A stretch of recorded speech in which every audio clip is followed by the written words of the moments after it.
talk, you need to hit the button on the right. When your mic goes red, that means you are live. When you're done, it's kind of like Zoom, so we may have to tell you at some point that you are muted, but we'll try to do our best. So if you're going to talk, questions on that? Cool. All right. Well, with that.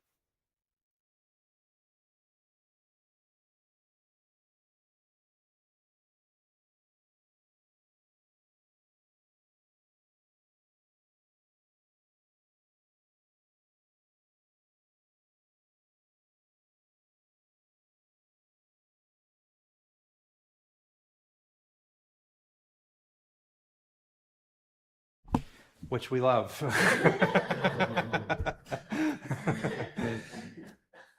We're going to slightly go a little bit out of order on our agenda today because we do have guests here with us today. And so, as all of us in this room know, we have some important guidelines that are going into place near the end of April concerning web access, content accessibility, and all that. So, I know I am far from an expert on this topic. I don't assume we have any others in here. So, I thought that we would invite the experts on this topic in here to speak with us about it. So we have Laura and Lisa in here who are going to present about these new web content accessibility guidelines and give us advice, talk to us about training. I kind of asked them to just let us know what they are, what they feel like is pertinent for faculty. But with that said, I'll go ahead and turn it over to them. Okay. Hello, my name is Lisa Cade, and I work in information technology with Laura Hossel. My role is accessibility coordinator for electronic and information resources. And we're invited here today to talk to you guys about the web content accessibility guidelines, often called WCAG for short. And it is the 2.1 level AA success criteria requirements that are now specified in the new Americans with Disabilities Act, Title II regulations. Those regulations have a deadline that applies to our university, and that is April the 24th of 2026, which is why all of these meetings are starting to become more frequent. So where are the actual requirements found? I brought a handout today with this information. It's a three-page document. I can send it all to all of you guys digitally after the meeting because I did not bring enough copies. However, the ADA Title II regulations are found online. There's a link to them. I've provided a link to the fact sheet on the new rules, which is, I'm sorry that we don't have anything up on the screens, but the information is readily available in these links. I've got the URLs at the bottom of the page so that you can type them in if you don't get it in a digital copy of this information. So my apologies for not having that all visible digitally. So these rules and regulations of WCAG 2.1 level AA success criteria requirements, there are 50 of those. Just FYI. And they're sorted into level A and level AA. A is the ones that are the most important that we try to achieve compliance with. They're testable criteria. This is all technical in nature. I realize it's way too much for this particular conversation, but just know that they're out there and there's tons of information on them. So, you know, if you're missing anything relevant that you'd like to know, a Google search will do it really quickly, but there's lists of important information here that you can find at a link. Just FYI. Okay. There's also a how to meet the WCAG criteria quick reference. It's really scary looking. I think you may find more, something more helpful to you if you just do a quick search at some of these other references that you'll see. Sometimes it's too technical is what I'm trying to say. But we also have some information available at accessibility.wtmu.edu. Actually, that's not correct. It's accessibility at link at the bottom of all the web pages. It's required by the state of Texas that we all have an accessibility link at the bottom of the page. So you can go to that link of our wtmu.edu website and you'll find more information there. What key requirements have the greatest impact? This was a question asked for us to present. What key requirements may have the greatest impact on faculty? In my mind, understanding what the technical standards of WCAG 2.1 level AA success criteria mean and how to apply them when you create and deliver your digital content for websites and mobile apps. It will take time and effort to achieve and will ultimately have the greatest impact on faculty. You won't need to know all of them because not all of you are web developers, but your web content can be used, can be applicable to these guidelines, these criteria. And they being the experts that are more expert than me, have determined how you can use the web content guidelines to do your digital documents, not just websites, but the content you put on for print at some other point. And inside WT class are, they've simplified the technical nature of those standards. And you can tell by the difficulty I'm having simplifying it to you now that sometimes it can be a little struggle. But once you get a little bit more familiar, the things you learn will apply across all of your applications, all of your documents. It's basically the same thing, just applied to all of these different types of digital technologies and content creation, if that makes sense. Please feel free to ask questions if you want to, whenever I'm talking. Okay. Any questions? I'm sure there are some percolating in there. Okay. Why is it important to follow the new requirements? And I do tend to read these documents that I have presented to you because that's an accessibility kind of thing. Maybe not everybody's comfortable reading, and I can go ahead and I tried to make it precise. WTAMU provides many services, programs, and activities through websites like the WT Class web-based learning management system and the mobile apps. So when these websites and mobile apps are not accessible, they can create barriers that make it difficult or impossible for people with disabilities to access our services, programs, and activities. That's straight from, I just put my WTAMU in there from the fact sheet. So basically, I just put quotation marks around that. The fact sheet on the new rule for accessibility of web content and mobile apps. The last bullet point that we were asked to cover is what training opportunities are available for faculty to attend. And Laura's area in academic technology has put together some classes that are available. I would like to allow her to share that information, but briefly before she does, there's point B and C on this document. There's training on digital accessibility offered from the Texas A&M University system. It's train track course number whatever, digital accessibility awareness, and train track course number whatever, number 2, elevate your website with Site Improve. Then the C item below that, the Texas Department of Information Resources has a digital accessibility programs and groups, and they offer Access Academy courses on demand or as premium live training. So there's a couple of links for the Level Access Academy. Level Access is the vendor that the state provides this training through, and they are experts in accessibility, so I highly recommend, especially the live trainings. Those are posted on one of the links here for digital accessibility, training on digital accessibility on a WTAMU website. So I just will leave it back to Laura for her WT class descriptions. Or did you want me to cover that? No, I have to.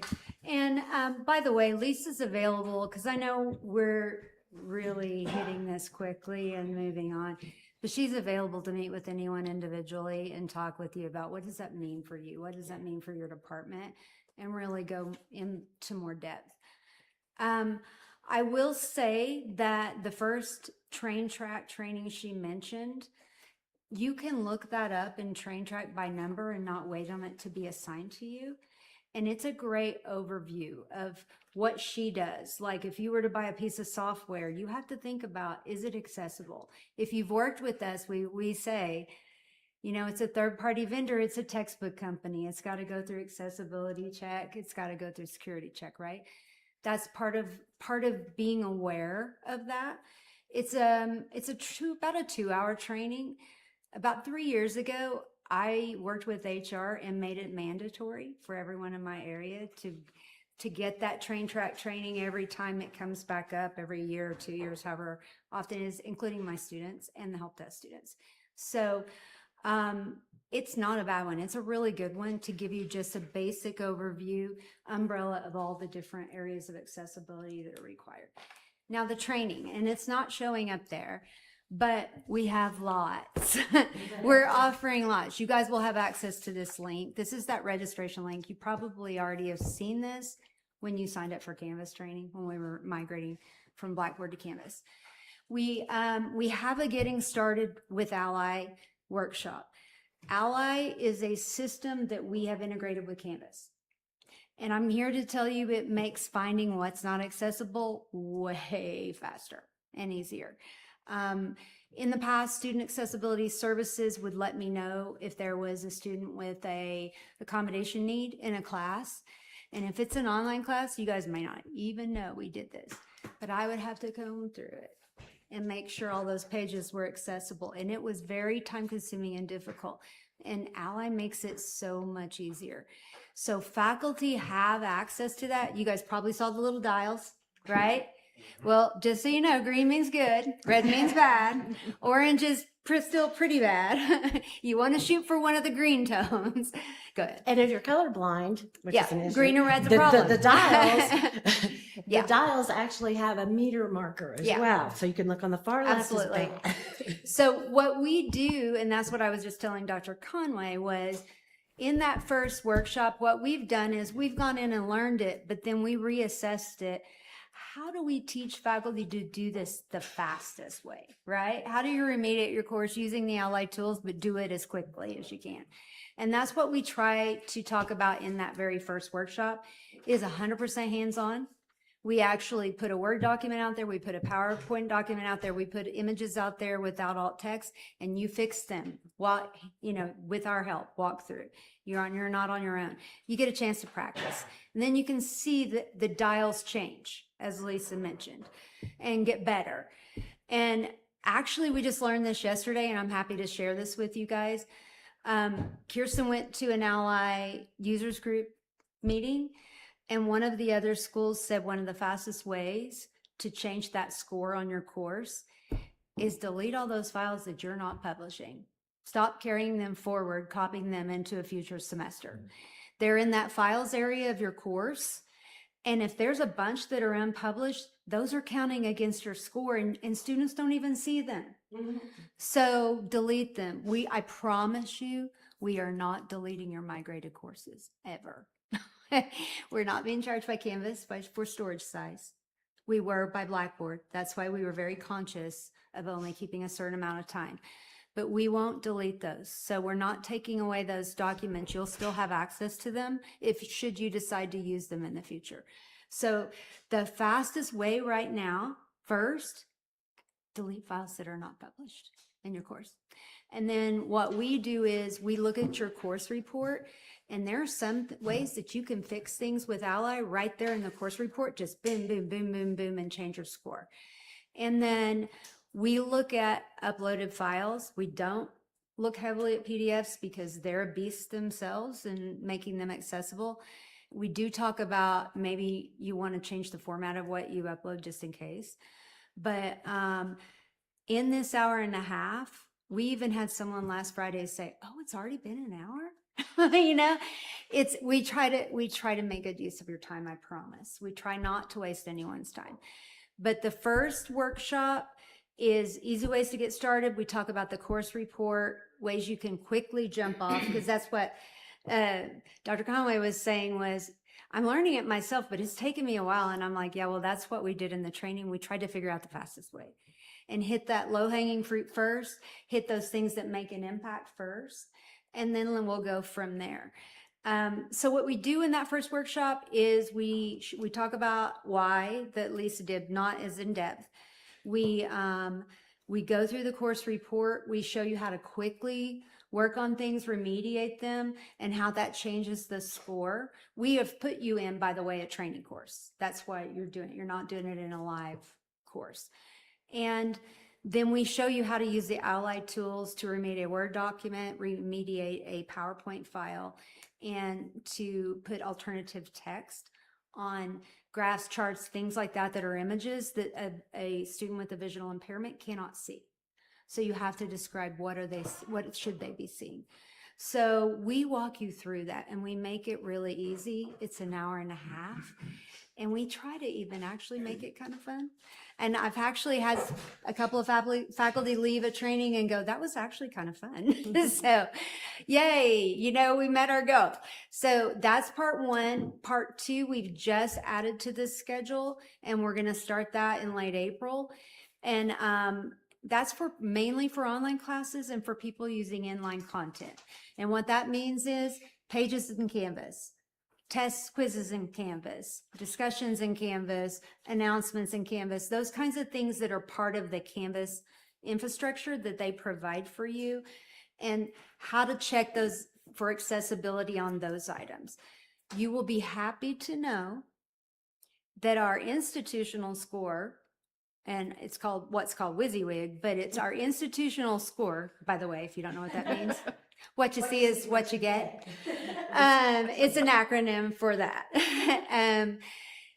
It is actually above 90 as an institution. So there's a lot of things about using the inline stuff in Canvas that's actually very helpful. It's all text-based. They, as a vendor, work really hard to make their product accessible. So the biggest thing that's hurting WT is file uploads. And that's why I say if you're carrying forward a whole bunch of files that you're not using because you might use them someday, I do the same thing. Get rid of them. Well, we have them in a migrated course. If you're copying them forward, you've got them back there.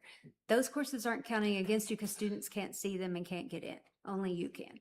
These are the ones that are a problem, are the ones that students can access. Now, with that said, it's April.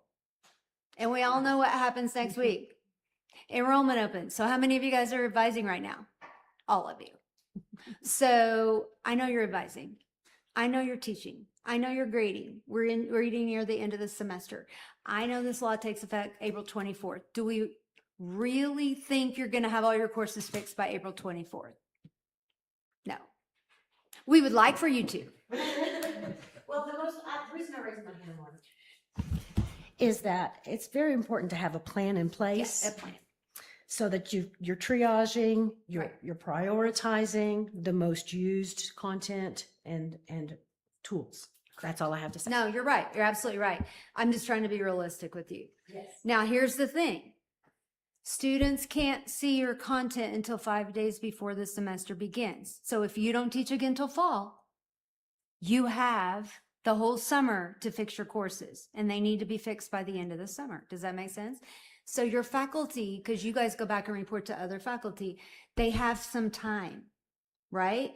So if they are teaching summer classes, they need to work on those summer classes first, because that's going to be the ones that students have access to first, right?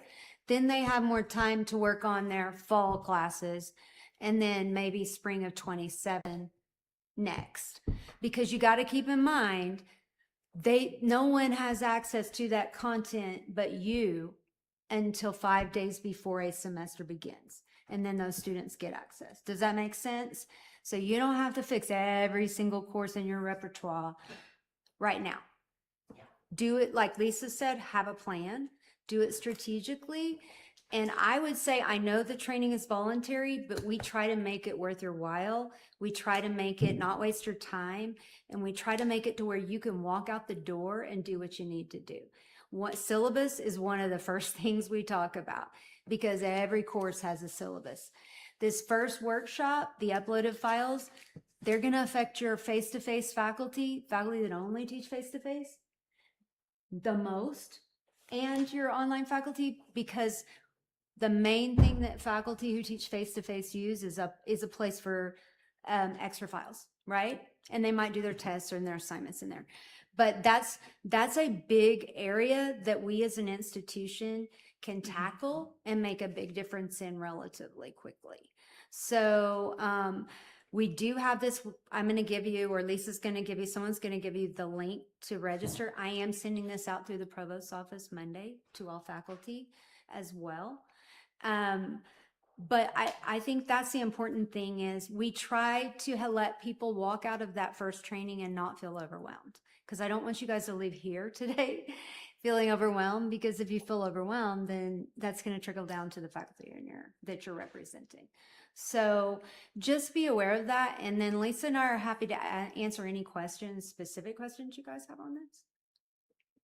I have one. So what classifies as fixed? So is there like an accessibility score through Ally that we need to achieve? What classifies as our course From being what I fixed? understand, when we were working with the students, Lisa can probably tell you this more than me, but when we were working with the Student Accessibility's office and when we're looking at captions on videos, then we're looking at a 98% or higher score.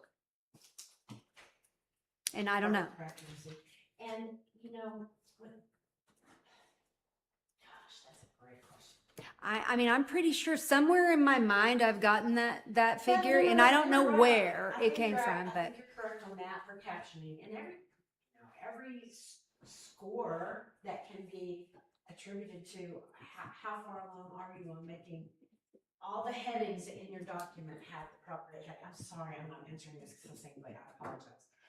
That's a great question. But if you come to training, you'll learn how to do that. I'm going to put a plug in for training in your documents. We're not talking web pages. We're talking course content, because you guys aren't building web pages for courses. I can remember when I was first learning about accessibility, because it was a long time ago. How do you eat the elephant one bite at a time?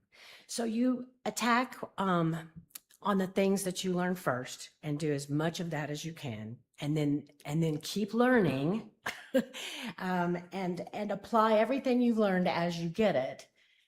I'm sorry, I don't have a solid answer for how do you know. Maybe within the Canvas WT class tool, I'll be more able to give an answer as we progress through. I'm not as familiar as Laura is with all of the information that's and coming to out be of the honest Ally with you, tool. Ally was turned on for faculty in January. Right. It was turned on for us in December. So it's been a while. I mean, we used to have it with Blackboard. Some of you who've been here a long time may remember that. Then we went to where we didn't have it, and now it got purchased again by James Webb and IT. And we had some back end stuff to take care of before we could turn it on for faculty. So we too will learn as we go along. I mean, just yesterday, Lisa said, I need some data to give to James Webb for a report he has to have by March 30th and 31st. And I'm like, oh, so we're learning the institutional report and how to read that and read the data. But I think Lisa's right. I think as we go along, I think we'll learn more, but I think everyone does need a plan. And we have tried to make this real easy. So for an investment of an hour and a half to get started, I mean, I really think you'll feel so much more knowledgeable and aware of what you need to do and how the fastest way to do it, as we talked about. I would just add, thinking on this a little longer, there are probably dials for every one of your documents that you're trying to fix. There. So when the document dial is green, think of yourself as fixed for now. Yeah. That's What I'm trying to say is there's some things that an automatic scan cannot pick up. So there may still be accessibility issues with the documents that Ally is scanning, because they can't test automatically for everything that might not be allow a student to get to their content. That's the reason I was struggling. But I will tell you, if you have ever worked with a student with a vision impairment, or your faculty have, it will change you. Because I helped a student, completely blind student, that was in the Phoenix area, lived alone, on the phone a few years ago, and I could hear his screen reader in the background. And all he was trying to do was submit an assignment to a Dropbox. And it took his screen reader 10 minutes to get to that Dropbox, because it read headers and it read all the menu and it read everything first to even get there. And I'm thinking, here's a student who has to work 100 times harder than the average student just to do the same thing. And so we need to make it as easy as possible. And, you know, some of your faculty may say, I've been here 20 years and never had a vision impaired student in my class. True. It's possible. But I will say we've seen an uptick in the number, mostly hearing impaired, but some vision impaired, that have been reported. But now the law is making it where they don't have to report anymore. We have to be accessible from the get-go. And that's what we're trying to do. And I think Ally's going to help you, because I was so excited to get Ally, because I'm like, yes, because when Student Accessibility Services reaches out to me, it'll be so much faster to find those things that need to be brought up to date and made accessible in a course. So we are doing this in the summer, by the way, too. So I guess to follow up on Emily's question, where do we see our score? You'll learn that in the training, but if you don't want to come to the training, in that menu down the left-hand side of your course should be an Ally course report link. And you just click on the link and it'll bring it up. And it's like a dashboard with pie charts, and then it tells you all the documents and things that have issues, and you can click right on it and go straight to that document. Okay, I have a couple of other questions. Okay, go ahead. So one of the main things you mentioned is PDFs. That's not really being addressed, and I think that's going to be a #1 concern I know. for our faculty. I know. So And so how many of you guys use PDF for your syllabus? Yeah. We upload to reduce the number of textbooks we assign. We upload PDFs. Yeah. as course Yeah. content. So PDFs are a problem. Lisa and I mean, They can be, depending on They- how well they've been formatted. the thing is the PDF had to start somewhere, either a web page or a Word document. It didn't start in PDF format, right? So you fix as much as you can in the original document, but then it doesn't all translate over well when you convert to PDF. One of the things Ally does as well is if you upload a file, it will automatically create alternate versions of that file for different needs. It'll create an audio version of that file. So we have a student who's vision impaired in the Masters of Counseling program. I mean, I guess that would be you, Dr. Bain, right? Your area? Is that your department? It's your department. Okay. And they point blank said they withdrew last spring, I think, or spring maybe, and went to a different class because there was a lot of PowerPoints in there and they were having a hard time seeing them and they weren't necessarily accessible. And so now I've lost my train of thought. So it delivers, they qualified through Student Accessibility Services for audio files for everything.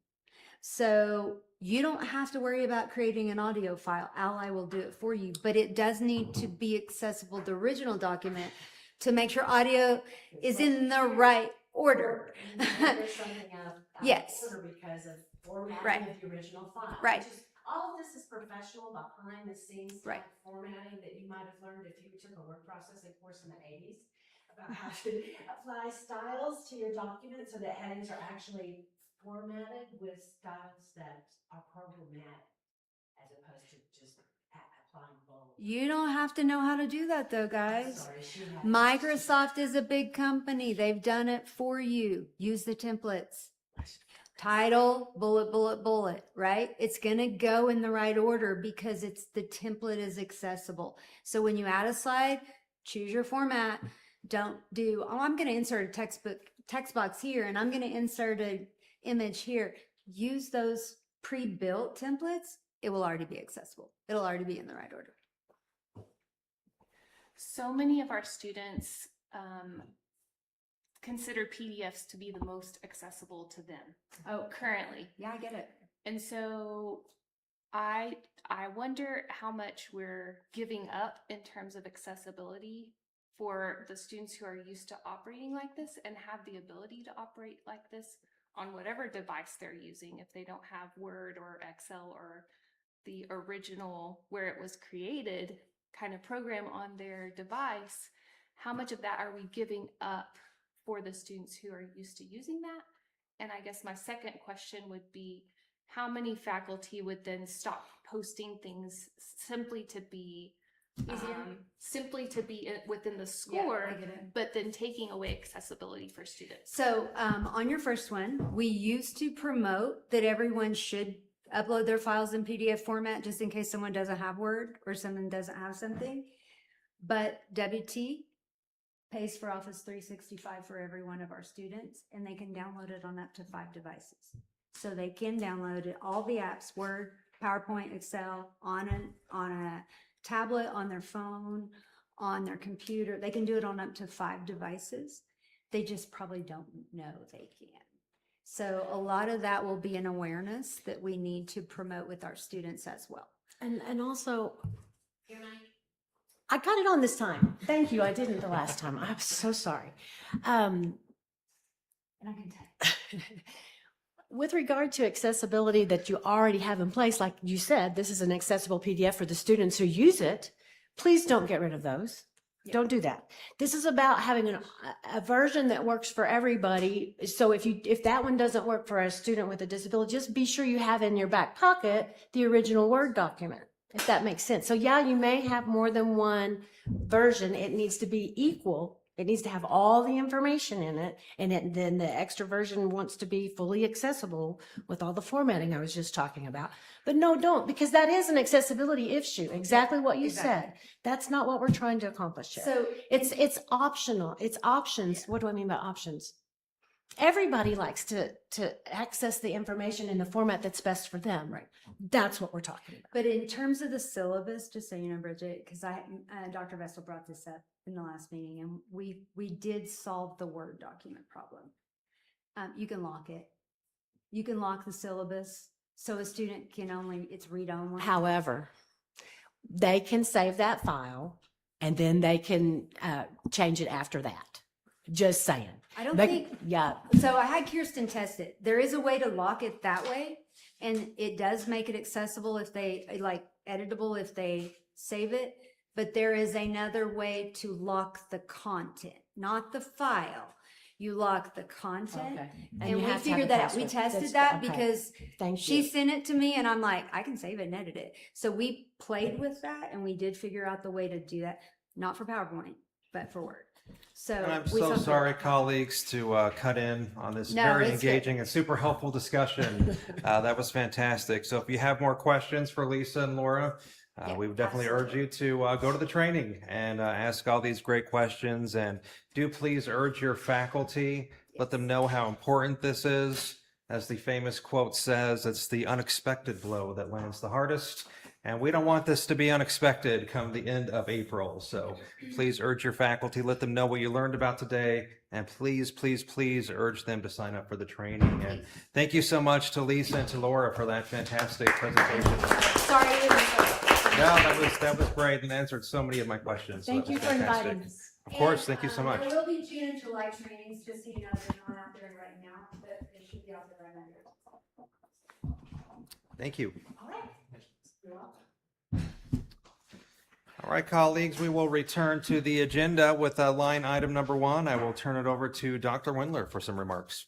I'll be very brief. I hope you all have had a chance to visit with the deans. If you haven't, as reps of the Faculty Advisory Council, I would encourage you to try to set up a meeting. This, for example, is a good topic. There are faculty that may not be in the loop on some of these things, and a note from the dean's office about the importance of this and the availability of training and so on, I think could be very helpful. That'd be great. Yeah. I mean, it's a very pragmatic thing to do. It's not heady or weighty or anything like that. It's just, look, we need to comply and let's go. So I just want to encourage you, and that's the extent of my comments. I want to encourage you to continue to work to try to engage with your deans about the things that we're talking about. Otherwise, for me, this is time not well spent. We need to get back to the deans with things, and the deans might have things that you all could bring back to us. Would be, I think, a very interesting sort of opportunity. I will say one other thing. Tuesday, we have this symposium on civil discourse and its relationship to civics engagement. And if you have classes that want to come, it's fine. People can sign up as individuals. There is a website, and it's set up it's a little bit different. They have to, if they want to RSVP and say they're going to be there, they need to check which events they want to be at. And it starts in the morning. I forget the exact start time, but it's on the website. And it'll go through dinner, and dinner and lunch will be both provided if people choose to stay for that and so on. And of course, people could go for just one session or 2 sessions, whatever they'd like to do. I've been visiting with the participants, and I think these discussions are going to be interesting, to tell you the truth. And they'll cover a wide range of perspectives. So I think it'll be very interesting. That's it. In the interest of time, that's it for me. Thank you. Yes, sir. To begin, we need to approve the minutes from our February 27th meeting, so you should have a copy of them there. And just for a refresher, that's where we discuss the museum. So if you would like to review those minutes and recommend any possible needs for corrections or changes or anything of that nature.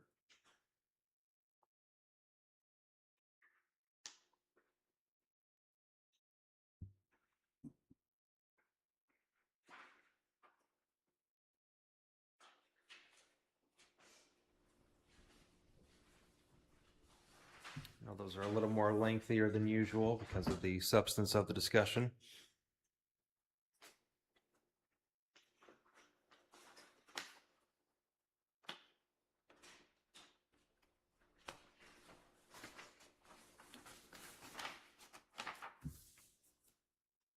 Anyone like the motion to approve? Thank you, Landon. Do we have a second? Excellent. Everyone in favor? All right. Thank you. So the CPE process, the comprehensive peer evaluation or post-tenure review process, is officially finished.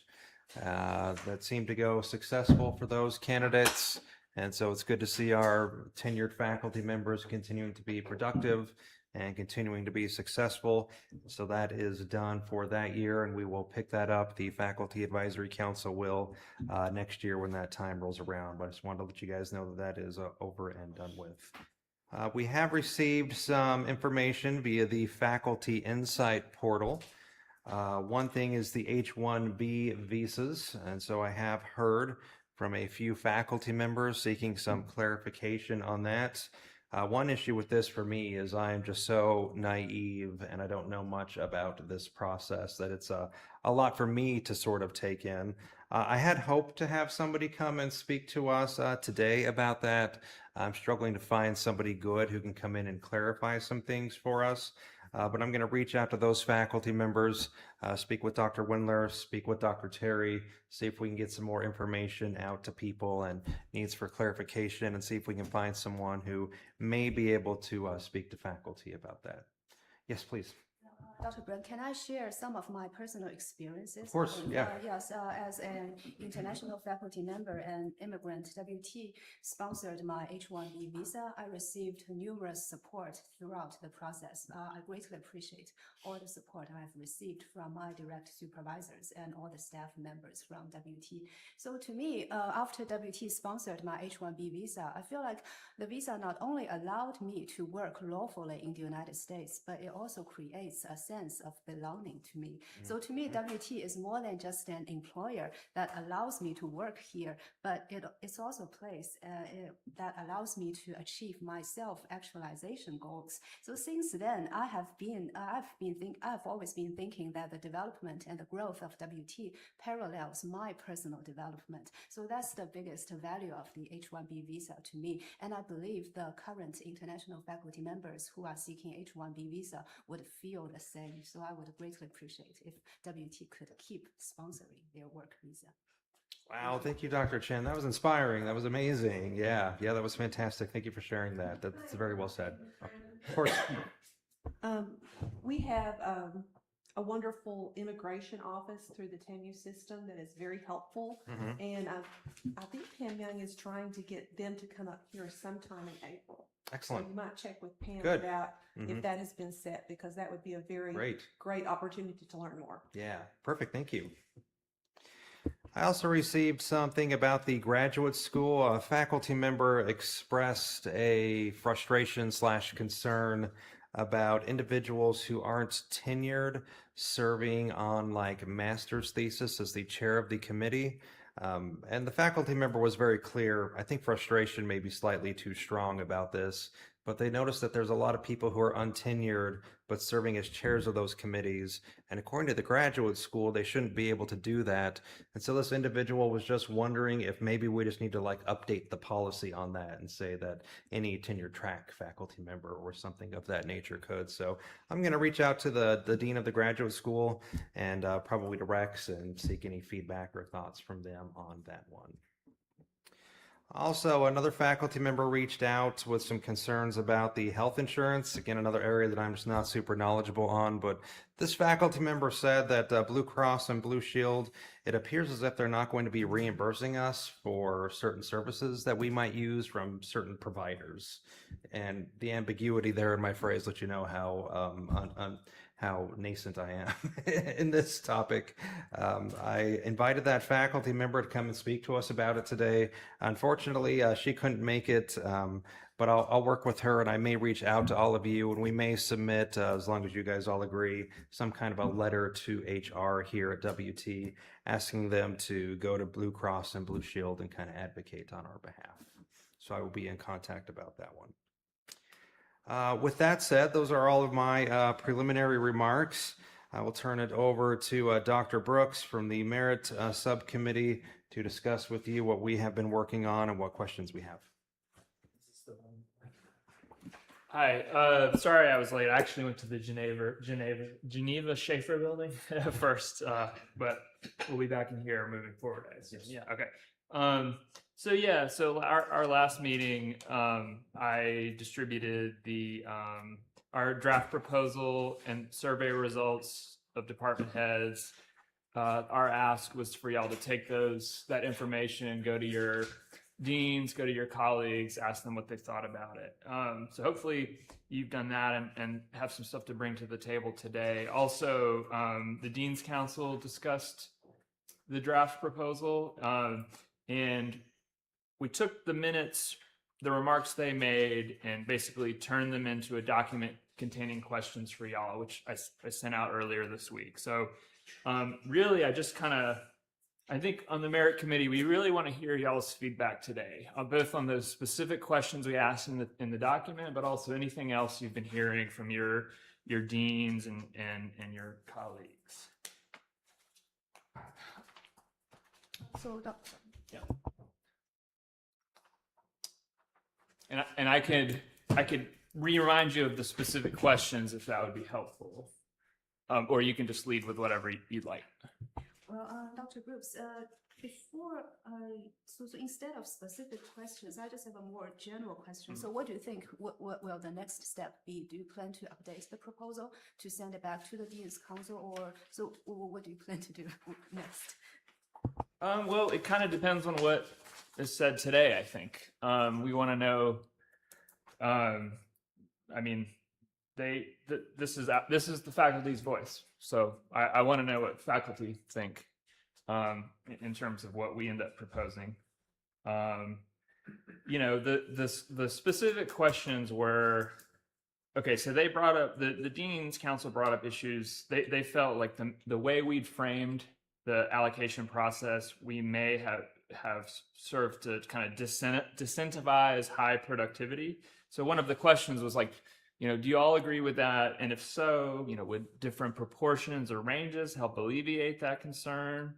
If so, what should they be? So that's kind of one of the more specific questions. And then we also made a lot of pretty ambitious other suggestions too, in addition to the suggestions about tweaking the merit pay process. And we'd love to hear what y'all thought about like the ideas of, you know, across the board normalization to try to get salaries closer to averages for your rank and field, more frequent, try to prioritize more frequent merit pay raises, setting a certain timeline for when the salary floor has to be raised. I mean, these are obviously more ambitious kind of suggestions. So both on the granular level of the specific details we suggested about merit, we'd love to hear what you think about that, but also maybe these other, bolder or more ambitious proposals, I guess.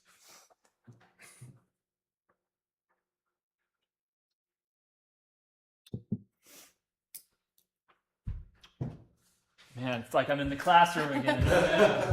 So I'll say something. Yeah. I think everyone is probably in favor of merit raises and more frequent merit raises and normalizing and all of it. I think everybody here at WT would be in favor of that. I think it's just a question of funding, and that's what it always comes down to.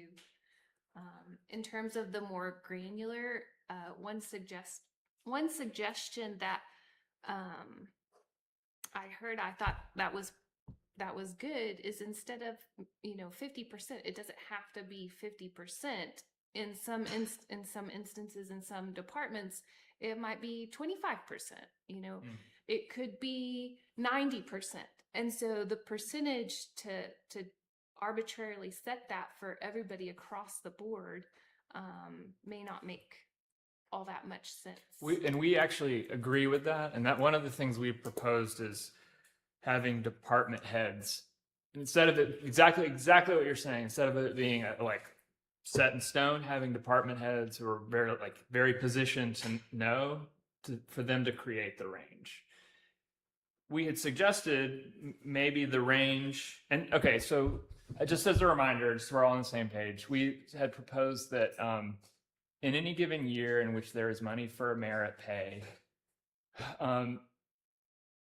2/3 of that pool would go to what we call a market equity raise, and it basically kind of cost of living, and it would go to all eligible faculty, which means you at least 2.5 on your annual evaluation score or higher. And then the 1/3 would be go to high performing professionals, and we think that the department head should determine, should that go to the top 50%? Should that go to the top 80%? I think that's the range we suggested, but that number is that range is one of the things that maybe would be worth negotiating and getting feedback on. What do you think? What do you think, Lee? Does this sound fair? Okay. That's the kind of, so we totally agree that it shouldn't be 50% across the board, but maybe we should suggest a certain range, and maybe the range that we've suggested should be tweaked. That's one of the things we'd like to hear feedback on. So, yeah. If I may, Ryan, there is the challenge, I think, is what I've observed, is that the merit increases tend to be so tightly configured about what the average raise is. Let's say we had 2%. The range is near zero, and almost everybody gets 2%. So it really it turns into more of a market rate adjustment than a merit consideration, because we all know that not everybody can be meritorious. This question was just recently taken up, interesting, I think, at Harvard, where 90% of grades given are A's, and the folks at Harvard said, this doesn't make sense. We're grading on a curve here. Not everybody here is excellent by our standards. Well, they didn't say it exactly that way. That's my rough characterization. But this is not in question. They are worried about it. They're concerned that grades don't mean anything at Harvard anymore. And that's a little bit dramatic for what I consider to be the challenge, just to be with our merit consideration, but it's similar. Not everybody is the same. And it's very difficult to make these determinations for the department chairs. I know I've been one, and for deans, I know I've been one, and so on and so forth. So it is a very difficult thing to do, but I think what we have to do is facilitate a way to help those people discern, excellent performance, good performance, average performance, and so on and so forth. And I think we've largely avoided the question, is my And it's interesting. I looked, Ryan, one more thing and then I'll stop. But I've looked at, a couple of years ago, I looked at the number of people, the available pool of faculty who were not precluded from receiving a merit raise. Um, and the numbers that actually got them, it was like 97% of the people that were legitimately available to receive a merit raise. In other words, they hadn't just taken a position or anything like that. Nearly everyone got one, and it just defies the laws of probability to my way of thinking. That's my concern, and I think what it does is disproportionately. I'm not going to say punish, but undervalues the people that really do perform and work hard, and puts them in the same boat with other people that are, for all kinds of reasons, maybe marginally committed or engaged and not be as productive as others. I mean, it just happens. And what I'm hoping this discussion eventually yields is a way to make this more easily achieved for everyone, and to make it fair, because concerns about the unfairness in the system, are legitimate. About good boyism and all kinds of things that can happen, and it's so everybody avoids all that and just says, well, you'll get 2.1, you get 1.99, and it's essentially the same thing. So Can I bring up? I'm going to bring up 3 points, sort of in response to that. And I'm hoping I won't do the Rick Perry thing where I forget one of my points because I've said 3, so I have to say them all now. Been there and done that. I guess in order of from least important to more important, maybe. So first of all, this concern you're bringing up is this concern we're definitely taking seriously. But we're also balancing what we're hearing from faculty and supervisors. And the concerns they tend to bring up are less about this concern about giving out merit pay too liberally, disincentivizing high performance. They're just more concerned about the frequency of these raises and certain lack of transparency about when it's going to happen or how it's going to happen. So those are the kinds of concerns we're hearing from faculty and supervisors. The second point. This is the one I'm least confident on. So my understanding is even under the old system, someone got, so 97% of people got a raise. That doesn't merit raise. Right. That doesn't mean that they got much. If you got 2.5 and so technically you squeaked in, that doesn't mean you got very much, is what I understand. Third, and this is the most important, the 2/3, 1/3 thing we proposed was very contextual. Our thought was, and this is in the document that I sent out, but and we as a committee we talked about these things in a context in which merit pay is given out with relative infrequency, when a context in which cost of living, as we all know, is out of control. Inflation, out of control, and third, when merit pay might coincide with a bad year for an individual faculty, we need a sort of an allocation setup that will mean that almost everyone will get something because of those 3 factors that I just mentioned: the relative infrequency of raises, cost of living going out of control, the fact that the raise might coincide with a bad year. So, with that reality, we wanted a system that would make it so that most people would get something. Now, that doesn't mean everyone. You do still have to perform. What is 2.5? That's satisfactory / excellent. It's not given out just purely to existence, just for being here. But we felt like in that context, that's why we came up with that ratio. Now, if that context changed, if parts of those 3 things changed, then maybe that ratio would make less sense. So I just wanted to kind of mention those 3 points. Yeah. All good too, by the way, Ryan. They're all legitimate points, and this is a difficult situation. Part of it is that leadership has been very cautious about across-the-board raises. They feel like it diminishes the sort of will or desire to perform. That may or may not be true, but in fact, my argument is that merit raises, when, I'm going to say this, I don't know a better way to say it, but I don't want it to be misunderstood, when poorly considered, do the same thing as across the board raises, because they basically turn into it. It's the path of least resistance.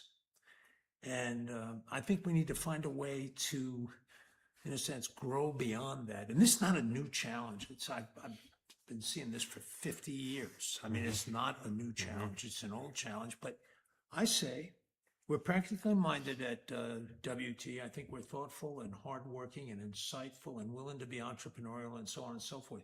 Maybe WT can crack the nut. Maybe WT can do it in a different way that other people would look and say, you know, they've really figured out how to do this. My guess is pretty much everything's been tried, but I'm not sure of that. And that's why I want to have this discussion. Then I want this discussion to move to the deans. There's a lot of pressure on deans and department chairs on this. You know, campus leadership, I can wash my hands up and say, well, I'm not giving the raises, and, you know, I trust the deans and the department chairs to do a good job. But when they're all the same, it defies the meaning of the word merit. And I just think that's very challenging. And things like frequency, good question. Maybe there's a way for us to sort of take the peaks and valleys out of that. And I would like to try to find some ways to do that. The other thing, recognizing that productivity to some extent is cyclical too. Let's say you're a historian and you're working on a book, and it takes a long time to get to the place where the book is ready to publish, maybe a few years, and that way may take away some other sort of avenues of productivity. Well, if it could be averaged at kind of always a 3-year running average on performance, maybe that's a way to take some of the peaks and valleys out of that.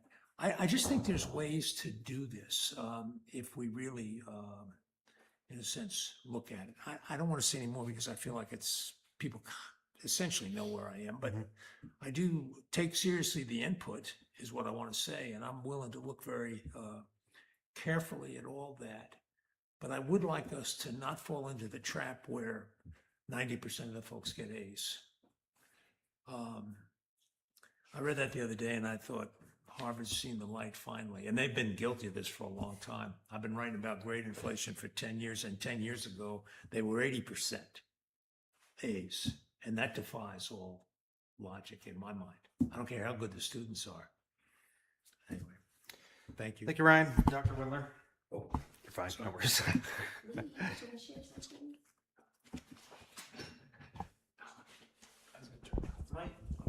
View, and so I mean, obviously Ryan is representing kind of what we're doing in the subcommittee, but we've had a lot of these discussions. A lot, yeah.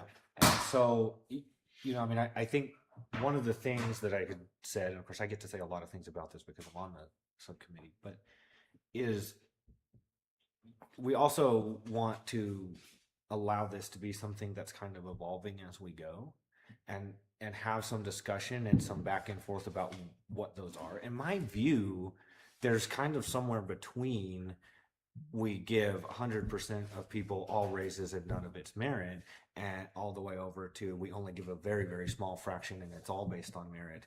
That's just a function of the parameter. So we pick the 2/3, 1/3, or we make it 50-50, or we make it 2/3, 1/3 the other way. Right. And then you can also play with the range of people that are getting or not getting the merit section, right? So right, as an economist, I think of that as kind of a matter of the parameters. And so, like Ryan said, we put some stuff out there, and there's kind of some ambition to that. And we have different. I've been up front. Mm-hmm. I'm more on the let's go more toward the merit side, but I'm not the only person in the room, and this is not just function of what it is that I'm saying. And so I have to have the sense that at least the people in the room, and probably the faculty all across campus, have come down in a variety of different positions in that place. I think we were sort of meaning for this proposal, forgive me if I'm speaking out of line, to be like a starting place for having a discussion about what those parameters would be like. And I do feel like, in my view, this discussion about some of the range of who would get or not get merit being 50% or 80% or whatnot is like explicitly designed to try to get at the issues that you're concerned with, where we're giving 90% of people A's. In general, is that something that you don't find that satisfactory, or is that a matter of the parameter that the number is too high or too low, or the 1/3, 2/3 is skewed? That's, you're asking me a question. Yes. My concern is I want these to be fair and just. And I know saying that everybody's the same. Permit me one quick story, and I'm conscious. Oh, of you're the time, fine, But I no. think these discussions. I mean, I could stay here all day, so we're good. I don't know about everybody else, but I'm fine. So can I. I'm a government employee like you. I've Yeah. got nothing else to do. This is a true story. I had a woman, student at SIU come into my office one day in tears. And she was there. Have I told this story to you? It's one of these, No. it's not an apocryphal story, it's a real story, but it's one that I haven't is heard this one. like a hammer blow. Well, it's a good one, so listen carefully. Oh, yeah. Here's the story. She comes in tears and she said, I need to appeal. I was the director of the School of Architecture. I'd been the chancellor and got fired. Everybody ought to do that once, it's fun. But now I was the director of the School of Architecture. She came in tears and she said, I'm here because my father made me come here. He told me I have to come and see you. And I said, what's the issue? She said, well, I want to appeal my grade. I said, well, that's not a problem. People often, not often, but with some regularity, come in and feel they weren't treated justly and all that. So I said, I'm just sitting there behind the desk, and I said, what grade did you receive? And she said, well, I got an A. And I said, you got an A and you want to appeal the grade? And she said, yes. And evidently she had told her father this whole story. Well, it turns out that everybody in the class got A's. And her father said, well, that can't be. I mean, I know the students at SIU are good students, but they're not all excellent all the time. That just shocks me. Well, it turns out that the faculty member, it was easy for them, and I found this out through the discussion. And he canceled, this was a design studio, met 3 days a week, 4 hours a clip. So it was 12 hours of contact a week. This is what design instruction, like take piano or music, similar kind of instruction, highly tutorial. She said 40% of the time he canceled class on Friday afternoon, either on Thursday night or Friday morning. And I said, well, that can't be. And she said, well, I have the emails. Because he would send out an email and cancel the classes. And I looked and I tried not to display my anxiety about it, but that's in fact what happened. And I thought, this is not right. So I was with her, except there was nothing we could do about it, except it made me aware of it. And I knew that in the future I'd be able to use this story to talk about this kind of thing. What had happened was it was just the path of least resistance. He was not, and by the way, thankfully, this is very rare. We're talking about 1% or less than 1%. I mean, I know faculty in many different institutions, and this is a very rare occurrence, but nonetheless, it caused that woman to be in my office crying because her father said, that's not correct. That is absolutely incorrect. That's not what we're paying for. And I thought, well, she's right. Anyway, it caused me to obviously talk with a faculty member. Said, Michael, you can't do this. You cannot do this. You can't just at will cancel these classes. And then, so you're not challenged by the students, just give everybody A's. But it was interesting. It was, I mean, he figured nobody would complain, I guess. Well, one person did. But anyway, why am I? Fairness and justice. Oh, yeah. The unfairness of everybody being treated the same. And I asked one of the faculty who doesn't always agree with me, and it's not all that hard to find faculty that don't always agree with me, but we were talking about this merit thing. I bumped into him and I said, just out of curiosity, would you be complaining if we had a merit pool of 2% and everybody got 2%? He said, no. And I said, see, there's the problem.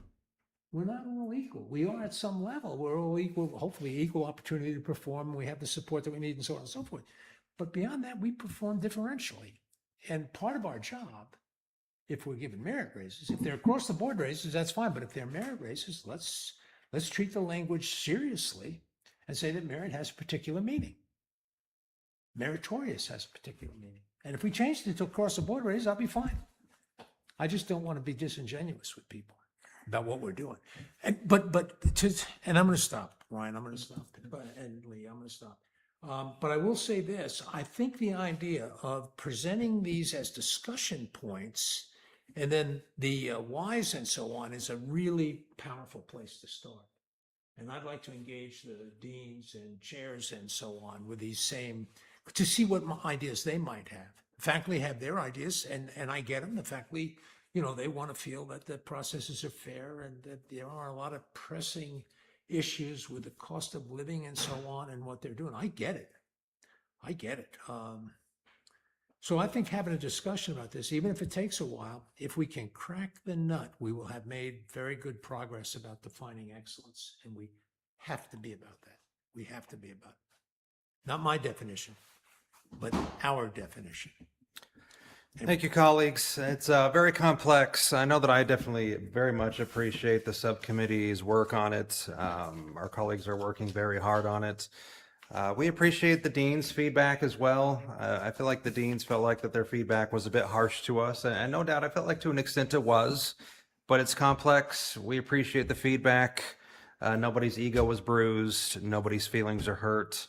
We're all here in the right place to do what's best for the faculty and for WT, and those things can't be forgotten. So we'll continue on with this discussion, but we do have a few agenda items before we end our meeting. Our next meeting will primarily center around nominating university committee members. So I will reach out to the Office of Academic Affairs to see who those openings are for those university committees. Now, I will send that to you all before our meeting, and please reach out to your faculty members. I feel like especially some of those younger faculty members who may need service, and ask them if they would like you to nominate them to us, and then we will nominate them to the Office of Academic Affairs. And so I'll get that to you guys soon, so you can reach out to those faculty members. Also, we do need to seek nominations for Magister Optimus, and I did slightly rework our language for Magister Optimus as well. If you look at the very last paper here and all the papers I gave you.